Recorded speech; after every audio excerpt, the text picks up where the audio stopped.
वो पढ़ाते हैं दूसरों को उड़ना, पर खुद जिंदगी भर रेंगते रह जाते हैं। वो बनाते हैं डॉक्टर, इंजीनियर, अफसर, लेकिन खुद कहलाते हैं गेस्ट, अस्थायी या जनभागीदारी शिक्षक। क्या शिक्षक का सम्मान इतना सस्ता हो गया है कि उसकी मेहनत सिर्फ एक अस्थायी नियुक्ति पत्र तक सीमित रह जाए? मध्य प्रदेश की शिक्षा व्यवस्था की रीढ़ कहे जाने वाले जनभागीदारी शिक्षक और अतिथि शिक्षक आज खुद अपनी रीढ़ तोड़ते संघर्ष कर रहे हैं। वो जो बच्चों को भविष्य गढ़ना सिखाते हैं, आज खुद अपने भविष्य के लिए सड़क पर हैं। ये खबर नहीं, ये सिस्टम की शर्मनाक हकीकत है। जनभागीदारी शिक्षक सरकारी कॉलेजों में पढ़ाते हैं लेकिन सरकारी नहीं होते। इन्हें ना तो नियमित शिक्षक की तरह वेतन मिलता है, ना स्थायीकरण की गारंटी, और ना ही कोई भविष्य का आश्वासन। साल 2000 से अब तक हजारों शिक्षक बस इसी उम्मीद में पढ़ा रहे हैं कि शायद अगली सरकार सुन ले। 6,000 रुपये से 12,000 रुपये की मामूली राशि, छुट्टी ली तो वेतन कट, बीमार हुए तो इलाज अपने दम पर, और नौकरी बस कॉलेज के मूड पर टिकी रहती है। क्या ये वही भारत है जहां गुरु को भगवान कहा जाता है? अब बात करते हैं स्कूलों की, जहां अतिथि शिक्षक रोज नई उम्मीद लेकर आते हैं। ये शिक्षक किसी जिले के पोर्टल से चुनकर कई बार सैकड़ों किलोमीटर दूर पहुंचते हैं, बिना गारंटी के, बिना स्थायित्व के। 200 रुपये माइनस 300 रुपये प्रतिदिन, यानी चाय बेचने वाले से भी कम। कोई छुट्टी नहीं, कोई बोनस नहीं, कोई मान्यता नहीं। कई शिक्षक तो ऐसे हैं जो 10 साल से गेस्ट टीचर हैं। हर साल उन्हें नया आवेदन देना पड़ता है, जैसे उन्होंने पहले कुछ किया ही नहीं। क्या अनुभव का इतना अपमान उचित है? शहडोल की सुमन दीदी 10वीं तक पढ़ाने वाली अतिथि शिक्षक हैं। सुबह 5 बजे उठकर चूल्हा जलाती हैं, बच्चों का टिफिन बनाकर खुद स्कूल जाती हैं, 20 किलोमीटर दूर साइकिल से। दिन भर पढ़ाती हैं बिना छुट्टी, बिना शिकायत, और फिर शाम को घर लौटकर सब्जी की दुकान में पति का हाथ बटाती हैं। महीने का वेतन 7,000 रुपये, ना पीएफ, ना मेडिकल, ना पेंशन।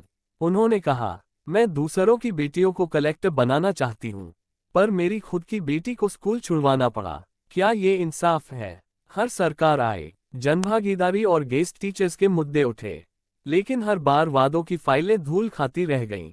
कुछ प्रमुख वादे जो अधूरे हैं: स्थायीकरण प्रक्रिया शुरू करने का वादा, अनुभव के आधार पर प्रमोशन, समान वेतन, समान काम की नीति, चयन प्रक्रिया में आरक्षण या वेटेज।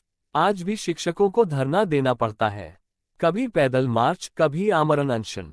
और अफसोस ये है कि जो शिक्षक आंदोलन करते हैं, उन्हीं के खिलाफ नोटिस भेजा जाता है, मानो वो अपराध कर रहे हों।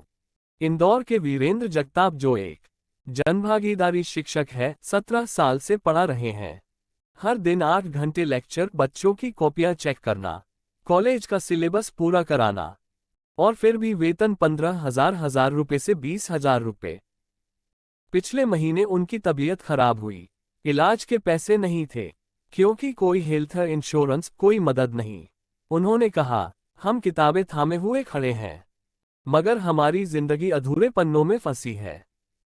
एक अन्य चतुर्थ श्रेणी कर्मचारी श्री दिनेश भोरे जी, जो जनभागीदारी में पिछले 18 वर्षों से महाविद्यालय में का कर रहे हैं, उन्हें आज 12,000 रुपये वेतन मिल रहा है, जिसमें उन्हें अपना पूरा परिवार, बच्चों की शिक्षा, बीमारी, सब कुछ करना होता है।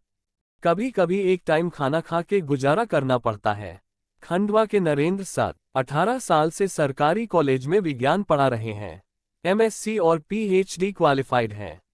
सिलेबस पूरा करते हैं, यूनिवर्सिटी की मीटिंग में भाग लेते हैं, लेकिन उनके पास ना प्रोविडेंट फंड है, ना ही भविष्य का कोई रास्ता।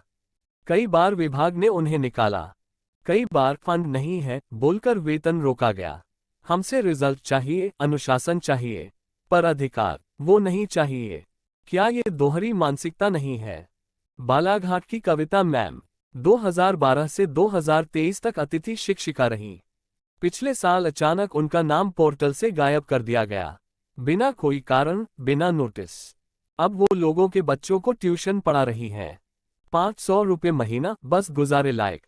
जब तक स्कूल में थी सब कहते थे मैडम जी, अब कोई पहचानता भी नहीं। ये शिक्षक का सम्मान है या अपमान? जब ये जनभागीदारी वाले शिक्षक या अतिथि शिक्षक पूरी ईमानदारी और मेहनत से अपना काम करते हैं और वही रेगुलर शिक्षक 60,000 से 1.5 लाख वेतन पाते हैं। वही कार्य और वही शिक्षा। यहाँ पर भी जनभागीदारी। शिक्षक और अतिथि शिक्षक अपने आप को अपमानित महसूस करते हैं। शिक्षकों का सम्मान केवल शिक्षक दिवस की बधाई में नहीं होना चाहिए। हमें सवाल पूछने होंगे, हमारे बच्चों को जो लोग पढ़ा रहे हैं, क्या उनके साथ न्याय हो रहा है?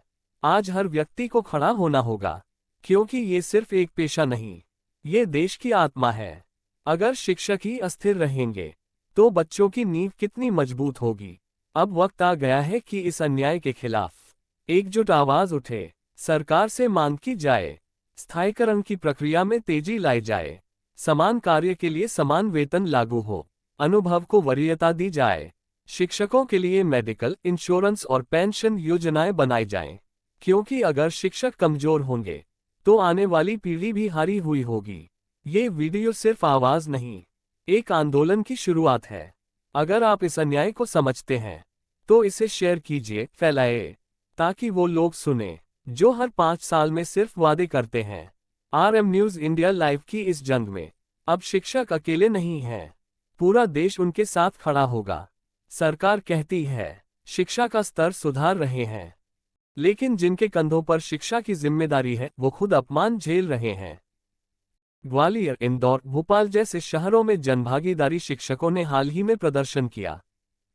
स्थायी नियुक्ति दो या सेवा से मुक्त करो, ये नारा आज हर जिले की गूंज बन चुका है। क्या 20 साल पढ़ाने के बाद भी ये शिक्षक सिर्फ गेस्ट रहेंगे? क्या शिक्षा विभाग को इनकी स्थायित्व नीति नहीं बनानी चाहिए? क्या हर चुनाव से पहले झूठे आश्वासनों से इनका अपमान नहीं होता? शिक्षक वही होते हैं जो अंधेरे में भी रास्ता दिखाते हैं, लेकिन अब वक्त है कि हम उनके रास्ते के अंधेरे को दूर करें। जनभागीदारी और अतिथि शिक्षक कोई वोट बैंक नहीं, ये है हमारे समाज का मेरुदंड। इनका अपमान हमारे भविष्य का अपमान है। अब वक्त है सिर्फ नारे नहीं, स्थायी समाधान देने का। आप देख रहे थे RM न्यूज़ इंडिया लाइव, वो आवाज जो सत्ता से सवाल करती है। जय हिंद।